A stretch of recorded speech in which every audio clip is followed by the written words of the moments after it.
नमस्कार दोस्तों, मैं आचार्य रविंद्र अध्यात्म अवेयरनेस पर आपका स्वागत करता हूं। दोस्तों, आज दक्षिण मुखी मकान के सीरीज में या वास्तु के सीरीज में वायव्य कोण का नक्शे के संबंध में हमने लिया है कि वायव्य कोण है क्या, वायव्य कोण के ग्रह कौन हैं जो एक्टिवेट रहते हैं, इनके देवता कौन हैं जो एक्टिवेट रहते हैं, और जो वायव्य कोण अगर बढ़ा हुआ है तो क्या इसका इफेक्ट होता है, वायव्य कोण हमें देता क्या क्या है। ये सारे जो है कंटेंट इसको इस वीडियो में आपको मिलेगा।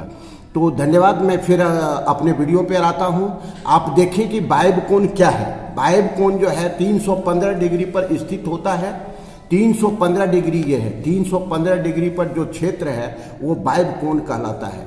315 डिग्री के राइट 11 डिग्री और लेफ्ट 11 डिग्री ये पूरा क्षेत्र वायव्य कोण कहलाता है। वायव्य कोण जिसके ग्रह अधिपत्य ग्रह हैं, जो रूलिंग ग्रह हैं, वो चंद्रमा है, और चंद्रमा के साथ इनके जो देवता हैं वायुदेव हैं।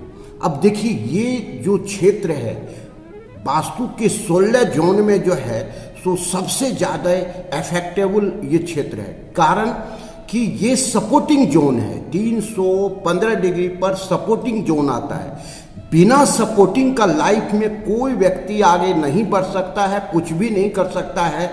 इवन ये समझ लीजिए कि उसके पल पल पर किसी न किसी की जरूरत होती है।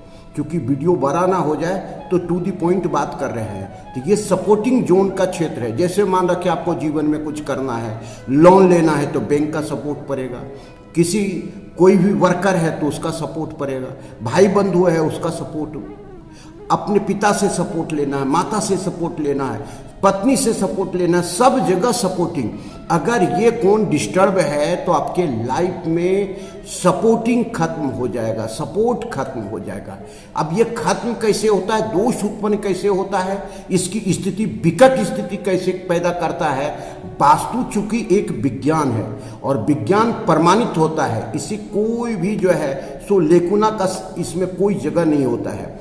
इसका मतलब है कि पूरी केमिस्ट्री की हिस्ट्री से देखें कि H2O अर्थात H की 2 मात्रा और ऑक्सीजन की 1 मात्रा मिलाएंगे तो निश्चित रूप जल से परिवर्तित हो जाएगा।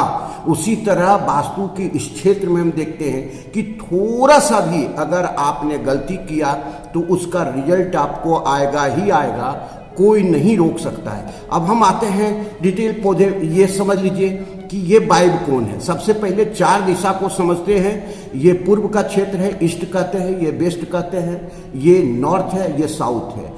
वेस्ट और नॉर्थ के मिलन के कोण को हम वायव्य कोण कहते हैं, जो डिग्री के हिसाब से ये क्षेत्र जो है सो 315 डिग्री पर आता है। हमने वास्तु में ये पिछले वीडियो में भी बताया है कि अगर आपका आयताकार प्लॉट है या आपका जो है वर्गाकार प्लॉट है, अगर उसमें आप अपना मकान बनाते हैं तो निश्चित रूप से ये बहुत अच्छा रिजल्ट देता है, बशर्ते कि उसका निश्चित पद में, अच्छे पद में, अच्छे देवता के पद में आपका प्रवेश द्वार हो, जो आपको जल तत्व में जल को रखे हुए हैं, वायु तत्व में वायु को रखे हुए हैं। तो ये सारे चीज अगर संतुलन आप बनाते हैं तो ये रिजल्ट आएगा ही आएगा। अब देखते हैं कि वायव्य कोण, ये समकोण, ये स्थिति है। यहाँ से हम लेते हैं, ये समकोण है, ये उत्तर का दीवाल आ गया, ये पश्चिम का दीवाल आ गया, ये वेस्ट का दीवाल, ये नॉर्थ का दीवाल। इसके मिलन ये यहाँ पर जहाँ पर आकर के 90 डिग्री बनता है, ये संतुलन क्षेत्र है। 90 डिग्री से अगर बढ़ गया, जैसे वायव्य का कोण, पश्चिम का क्षेत्र दीवाल बढ़ता हुआ और यहाँ आकर के मिलता है तो ये वायव्य कोण बढ़ गया। ये भी देखते हैं तो वायव्य कोण बढ़ गया। वायव्य कोण अगर बढ़ जाए तो क्या क्या देगा। वायव्य कोण बढ़ जाने का मतलब है कि उसका चंद्र ग्रह का मात्रा अधिक हो गया। चंद्रमा की स्थिति जो है सो आप जानते हैं कि चंद्रमा जो है जल तत्व का कारक है। जल तत्व अपने शरीर में 70% है और 70% होने के कारण आप देखते होंगे कि पागलपन की स्थिति अधिक आता है। तो कब आता है? पूर्णिमा के दिन आता है। समुद्र में ज्वार भाटा आता है, कब आता है? तो पूर्णिमा और अमावस्या के दिन आता है। इसका मतलब जो सुपर पावर है, मैग्नेटिक पावर है, जो कॉस्मिक एनर्जी है, यह इस समय में जल के कारण अधिक एक्टिवेट हो जाता है। तो जब अधिक एक्टिवेट हो जाता है तो निश्चित रूप से आप समझ लीजिए कि चंद्रमा जो है मन का कारक है, अर्थात गति है उसमें, उसमें ऐसी ऊर्जा है जो कभी यहाँ कभी वहाँ, तो ये स्थिति उत्पन्न होती है। चंद्र के अधिक हो जाने से क्या होगा कि मन स्थिति आपकी असंतुलित हो जाएगी, मन आपको असंतुलित रहेगा, हर हमेशा मन भटकता हुआ रहेगा, गति रहेगी, उसमें स्थिरता नहीं रहेगा, डिसीजन सही नहीं होगा। व्यक्ति जो है सो जो चाहता है वह आज सोचा कल भूल जाएगा। तो ऐसी स्थिति सबसे जरूरी स्थिति उत्पन्न कर देता है ये कि असंतुलन पैदा कर देता है, मानसिक असंतुलन, अर्थात मानसिक बीमारी भी हो सकती है निश्चित रूप से, क्योंकि मन की स्थिति पर ही मानसिक बीमारी निर्भर करता है।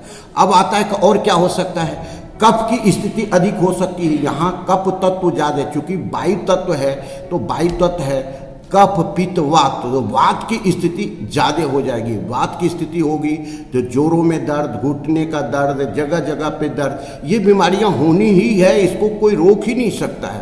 तो ऐसी स्थिति में हम कोशिश करें कि समकोण पर रख करके अपना मकान बनाएं, अर्थात चारों दिशाएं 90 डिग्री पर हो तब मकान बनाएं तो ज़्यादा बेस्ट है।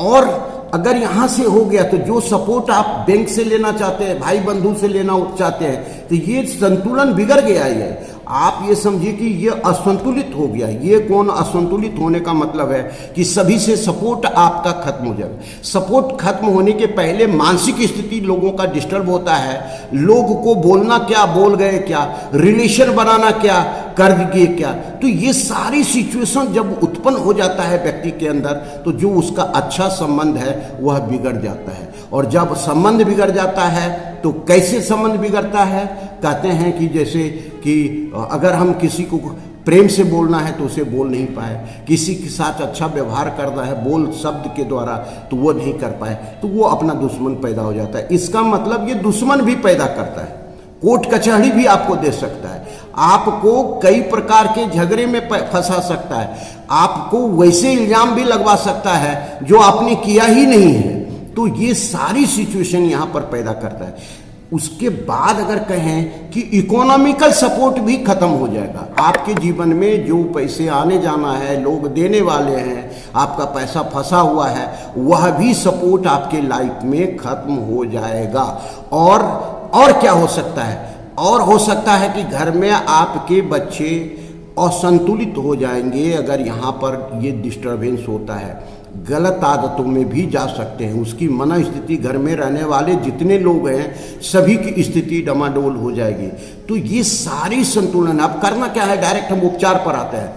उपचार है कि ये आपको संपूर्ण डिग्री पर आपको लाना आवश्यक है। दीवार को जो एरिया बढ़ा हुआ है उस एरिया को छोड़ करके अपना मकान बनाएं। दूसरी बात है कि अगर पश्चिम मुखी मकान है तो तीसरे चौथे पद में आपको मुख्य द्वार बनावें। अगर उत्तर मुखी मकान है तो आप इसको जो है वायव्य कोण से हम ईशान कोण की तरफ आएंगे तो तीसरे चौथे पद में हम आएंगे। तीसरे पद जो है मुख्य का है, फिर भल्लाट का है, फिर सोम का है। तो ऐसे स्थिति में ये तीनों पद में अगर कहीं भी हम द्वार बनाते हैं तो अच्छा रिजल्ट देगा। अब जो सबसे ज़्यादा इम्पोर्टेंट है कि जल के क्षेत्र में जल को रखना है, इसमें अग्नि को प्रवेश नहीं करना है, क्योंकि इसका इफेक्ट आपको चंद्र की स्थिति पर होगा। क्योंकि चंद्रमा जब जल तत्व उसका डिस्टर्ब होगा तो निश्चित रूप से वो आपको कुप्रभाव देगा ही, घातक परिणाम देगा ही। तो ऐसे स्थिति में ये संतुलन बिगड़ जाता है। तो हम वास्तु के कई वीडियो हमने बताया है, बना करके दे चुके हैं, आप उसको जा करके देख सकते हैं।